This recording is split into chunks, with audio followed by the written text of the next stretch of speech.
आज हम करेंगे कविता कवितावली। इस कविता को हम बहुत ही मजेदार तरीके से, बहुत ही इंटरेस्टिंग वे में समझने वाले हैं। और सिर्फ इतना ही नहीं, इसकी लाइन बाय लाइन, इसकी वर्ड टू वर्ड व्याख्या तो हम करेंगे ही, साथ इसी चैप्टर के एक्सरसाइज क्वेश्चन, इसी चैप्टर के इंपॉर्टेंट क्वेश्चन और इसी चैप्टर के एमसीक्यू टाइप क्वेश्चन पे इस वीडियो में बात करेंगे। तो आज हमारे साथ अंत तक बने रहिएगा। तो आइए शुरू करते हैं। नमस्ते, मेरा नाम आशीष है। देखो बच्चों, इस कवितावली को लिखा है तुलसीदास जी ने।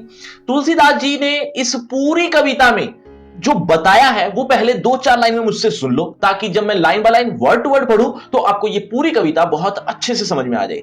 देखो बच्चों, कवितावली का मतलब क्या होता है पहले ये जान लो। कवितावली दरअसल कवित एक छंद होता है। कवित छंद में लिखी गई काफी सारी लाइन, काफी सारे पैराग्राफ्स, इसको कहते हैं कवितावली। जैसे दीपावली होता है ना, दीप प्लस अवली, यानी दीपों की माला। दीप बहुत सारे हों, दिए जल रहे हों, एक लाइन में जल रहे हों, उसको कहते हैं दीप प्लस अवली, दीपों की पंक्ति, दीपों की माला। ऐसे ही कवित एक छंद का नाम है। छंद क्या होते हैं? दरअसल कविता को लिखने का एक तरीका है कि अगर कवित छंद में लिखा जाए, दोहा छंद में लिखा जाए, चौपाई छंद में लिखा जाए, इस तरह से छंद के प्रकार होते हैं, कविता को लिखने के ढंग होते हैं। तो ये जो कविता आप देख रहे हो, ये कवित छंद में लिखी गई है। तो अब बात करते हैं कि इसके अंदर बताया क्या गया है। देखो बच्चों, आपकी बुक में इस कविता के 3 पैराग्राफ्स हैं। उनमें जो शुरू के 2 हैं, उनमें तो आर्थिक स्थिति के बारे में बता रखा है कि आर्थिक स्थिति ठीक नहीं है। यानी जब तुलसीदास जी ने लिखी है कविता, तो उस समय का जो समाज था वो बेरोजगारी से ग्रस्त था, बहुत ज्यादा गरीबी में पल रहा था। तो आर्थिक स्थिति ठीक नहीं थी उस समय के समाज की। उसी के बारे में तुलसीदास जी ने कुछ कहा है और कहते हुए, बताते हुए कि कितनी बुरी स्थिति आ गई है, कितना बुरा समय आ गया है। लेकिन अब इस बुरे समय से बाहर निकलने के लिए, या बाहर निकालेगा कौन, ये तो एक ही है जो इस बुरे समय से निकाल सकते हैं, वो है श्री राम। तुलसीदास जी श्री राम के भक्त थे, तो श्री राम को से एक आराधना करते हुए, या यूं कह सकते हो कि बताते हुए कि श्री राम ही अब इस बुरी दशा से बाहर निकाल सकते हैं। इस तरह से ये पहले 2 पैराग्राफ में हम यही पढ़ेंगे। तीसरा पैराग्राफ भी है जो थोड़ा, तीसरा पैराग्राफ कह लो या आखिरी की 4 पंक्तियां कह लो, वो उसमें कुछ अलग बात चल रही है, वो बाद में ही बताऊंगा। अभी फिलहाल 2 पैराग्राफ के बारे में पढ़ लेते हैं। देखो, अब पहले पहले जो 2 लाइन पढ़ रहे हैं हम, देखो, किस भी किसान कुल बणिक भिखारी भाट, चाकर चपलनट चोर चार चेट की। अब इन 2 पंक्तियों में क्या बताया पहले वो भी सुन लो। देखो, ये कुछ लोग हैं जो मारे मारे फिर रहे हैं। किस चीज के लिए? रोजगार के लिए। रोजगार ढूंढने के लिए, या अपने पेट को पालने के लिए कभी यहां से वहां, वहां से यहां, कुछ ना कुछ करते ही रहते हैं, कुछ ना कुछ ढूंढते ही रहते हैं, ताकि इनके घर में रोजी रोटी आ सके। यही बात अब हम पढ़ेंगे। पहले देखो, किस भी किसान कुल, पहले शब्दार्थ भी देख लो, शब्दार्थ के साथ और अच्छे समझ में आएगा। किस भी मजदूर, किसान कुल किसान का परिवार, और बणिक मतलब होता है व्यापारी, भिखारी आप जानते ही हैं, भाट मतलब होता है चारण।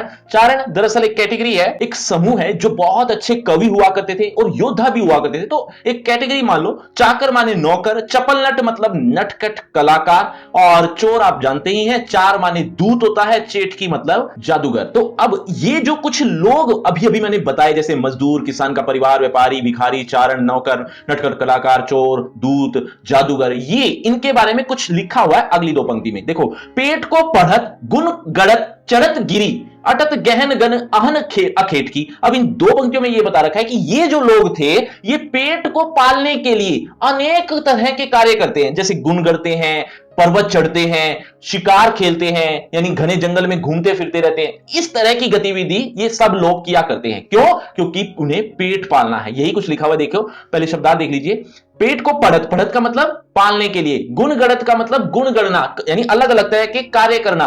चढ़त गिरी, चढ़त माने चढ़ना, गिरी माने पर्वत, पर्वत चढ़ना, ये पर्वत चढ़ते हैं। अटत घूमते हैं, कहां? गहन गन यानी घने जंगल में। अहन दिन भर अखेट की शिकारी, शिकार करते हुए। तो क्या लिखा है? पेट को पढ़त, यानी पेट को पालने के लिए कौन लोग? ये सब लोग जो अभी अभी हम पढ़ के आए, जैसे किसान का परिवार, मजदूर, जादूगर, नटखट कलाकार, इस तरह के कई लोग हमने पढ़े। तो ये सब लोग पेट को पालने के लिए गुण गढ़ते हैं, यानी अलग अलग तरह की गतिविधि करते हैं, और पर्वत चढ़ते हैं, और घने जंगल में घूमते रहते हैं, दिन भर शिकार खेलते रहते हैं, अर्थात इन्हें अपना पेट पालना है, तो इसके लिए वो अलग अलग तरह की गतिविधि करते रहते हैं। बच्चों, कवि का नाम मैंने क्या बताया था, एक बार जल्दी से कमेंट करके बताओ, देखते हैं कितने बच्चे ध्यान से सुन रहे हैं। आगे देखते हैं, चलिए। ऊंचे नीचे कर्म, अब यही लोग क्या और कर रहे हैं, देखो। ऊंचे नीचे कर्म धर्म अधर्म करी, पेट ही को पचत बेचत बेटा बेट की। देखो क्या लिखा हुआ है, ऊंचे नीचे कर्म करते हैं, मतलब ये घने जंगल में घूमते हैं, यहां तक कि पेड़ पर चढ़ते हैं, पर्वत पर, सॉरी हाँ, पर्वत पर चढ़ते हैं, इस तरह की बातें हमने अभी पढ़ी।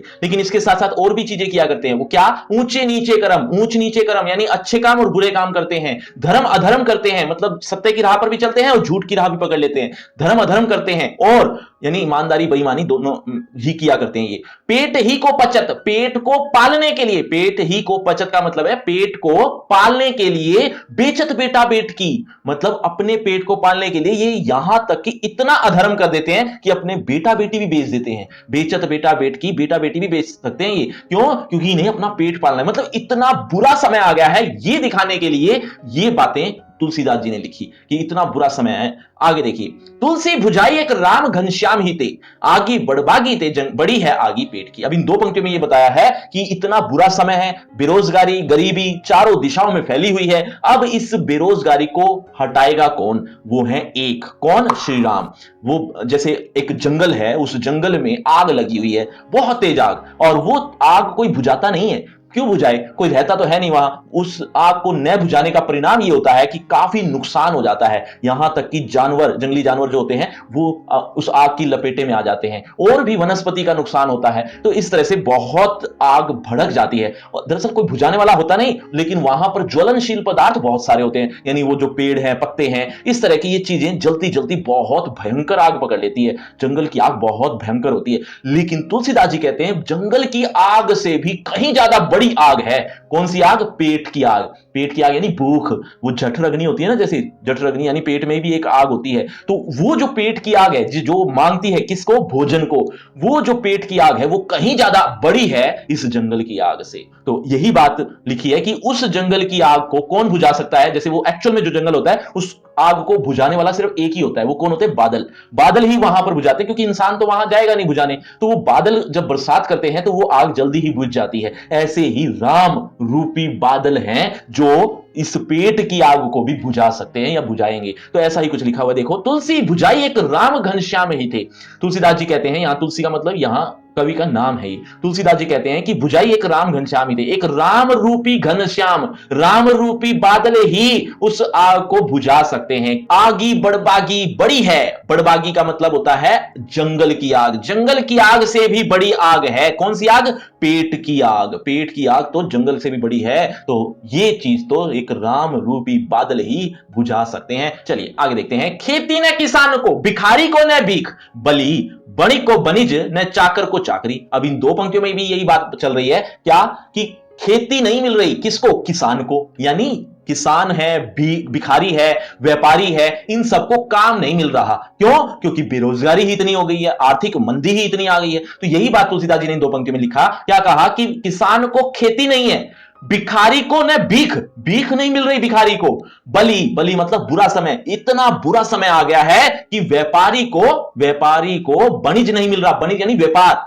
बणिक का मतलब व्यापारी, बणिक मतलब व्यापार, तो व्यापारी को व्यापार नहीं मिल रहा, चाकर को न चाकरी, मतलब नौकर को नौकरी नहीं मिल रही, यानी इन सब को अपने अपना काम मिल नहीं रहा। आगे देखिए, जीविका विहीन लोग सिद्धमान सोच बस, कहे एक एकंसो कहा जाई का करी। अब इन दो पंक्तियों में बताया कि जीविका के बिना लोग, जीविका मतलब ये पैसों के बिना, यानी कमाई के बिना कह सकते हो, कमाई के बिना लोग बहुत परेशान हो चुके हैं, चिंतित हो चुके हैं। अब एक दूसरे से कह रहे हैं कि हम अब क्या करें और कहां जाएं। यही बात इन दो पंक्तियों में लिखी हुई है। मैं व्याख्या पढ़ूंगा, उससे पहले बच्चों घनश्याम का अर्थ अभी तो बताया, एक बार जल्दी से कमेंट करके बताओ, देखते हैं कितने बच्चे सही होते हैं। जीविका मतलब जीवन निर्वाह का साधन, यानी वही कमाई की कह सकते हो। विहीन का मतलब के बिना, लोग आप जानते हैं सिद्धमान माने परेशान।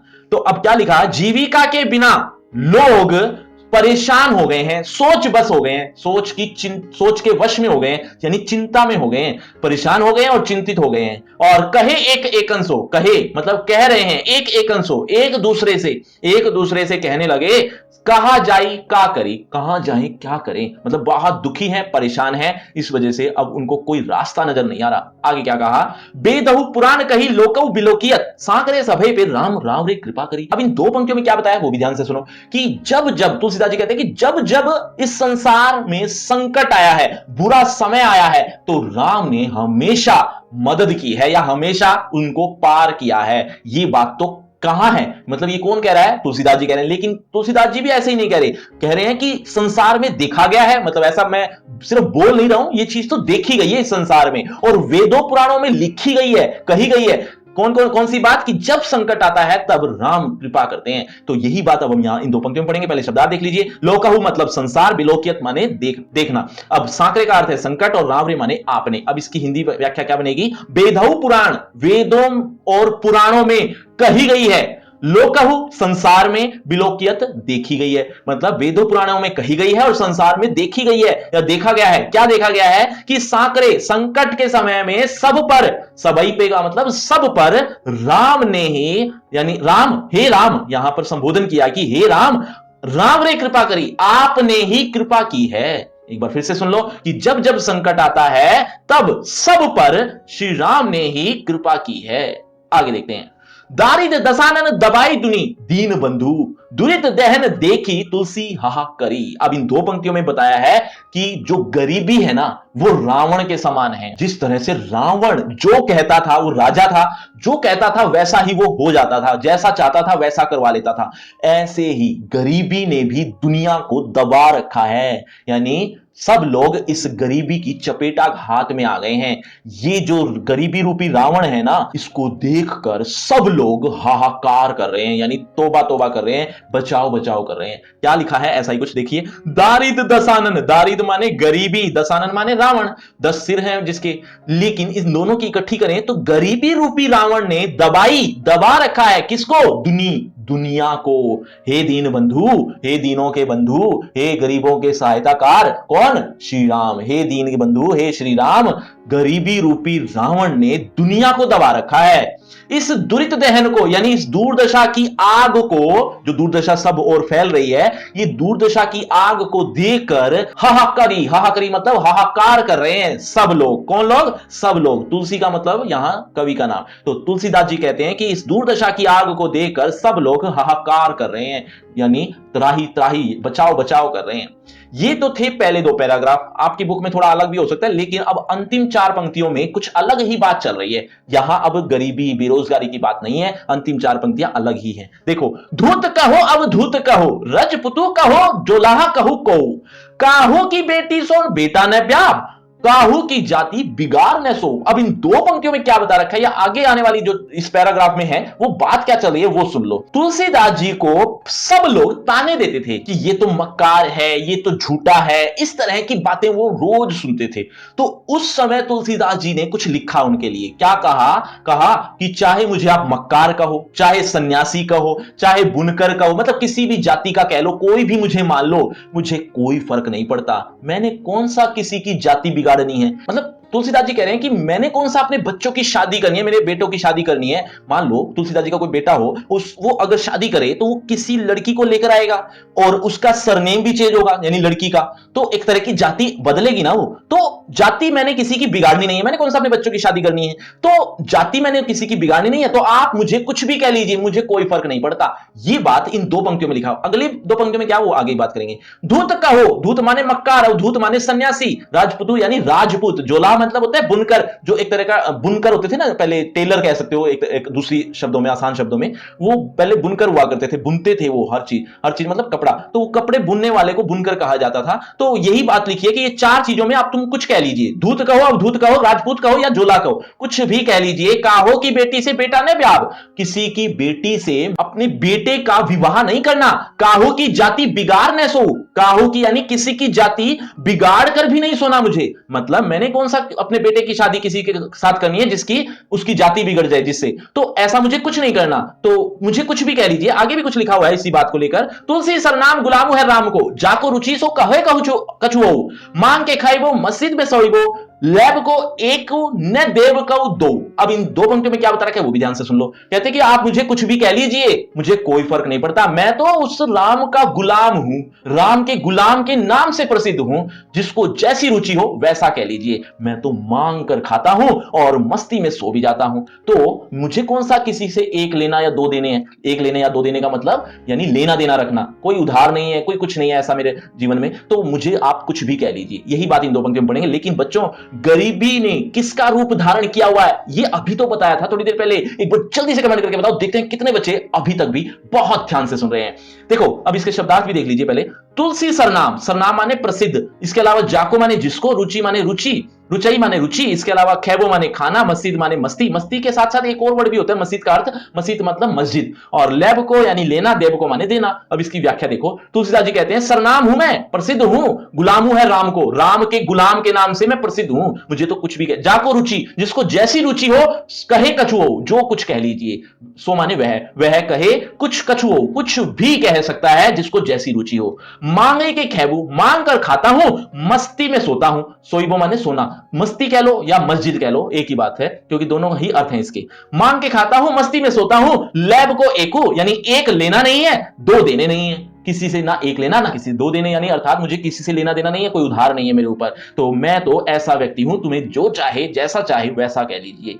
बच्चों आपको लग रहा हो ये कविता खत्म हो गई है, जी नहीं, अभी तो आपको इसी चैप्टर की रिटन एक्सप्लेनेशन भी तो चाहिए होगा, यानी लिखित रूप, और इसके साथ साथ लक्ष्मण मूर्छा और राम का विलाप इसका दूसरा पार्ट है, वो भी पढ़ना है अभी आपको। और इसके साथ साथ इंपॉर्टेंट क्वेश्चन, एक्सरसाइज क्वेश्चन और एमसीक्यू टाइप क्वेश्चन भी इसी चैप्टर के आपको मिलेंगे। लेकिन मिलेंगी कहां ये सारी चीजें, यानी ये पांचों चीजें आपको एक ही पेज पर देखने को मिल जाएंगी। उस पेज का लिंक दिया है डिस्क्रिप्शन बॉक्स में। डिस्क्रिप्शन बॉक्स में सबसे ऊपर एक लिंक मिलेगा जिसका नाम रखा है free crash course for 12th class, इस नाम से आपको एक लिंक मिलेगा। कुछ इस तरह से यहां पर आपको ये पांचों चीजें एक ही जगह पर देखने को मिल जाएगी, तो ये चीजें भी आपको जरूर देखनी है। लेकिन उससे पहले होगा आपका इसी टॉपिक से रिलेटेड एक छोटा सा टेस्ट। देखना चाहता हूं इस कविता को आपने कितने अच्छे समझा है, और अगर आप इस कविता को अच्छे समझ चुके तो देखें जरा किसने कितना पढ़ा। पहला प्रश्न आपकी स्क्रीन पर ये रहा, किस बला के लिए लोग दर दर ठोकरे खाते फिरते हैं। बच्चों हर प्रश्न के बाद आपको 5 सेकंड मिलेंगे आंसर देने के लिए, आप अपना आंसर कमेंट करते रहना, एंड में देखना चाहता हूं किसके कितने आंसर ठीक हुए। किस बला के लिए लोग दर दर ठोकरे खाते फिरते हैं, आपके ऑप्शन आपकी स्क्रीन पर। ए मुंह की, बी हाथ की, सी दिमाग की, डी पेट की। आपके 5 सेकंड, 5 4 3 2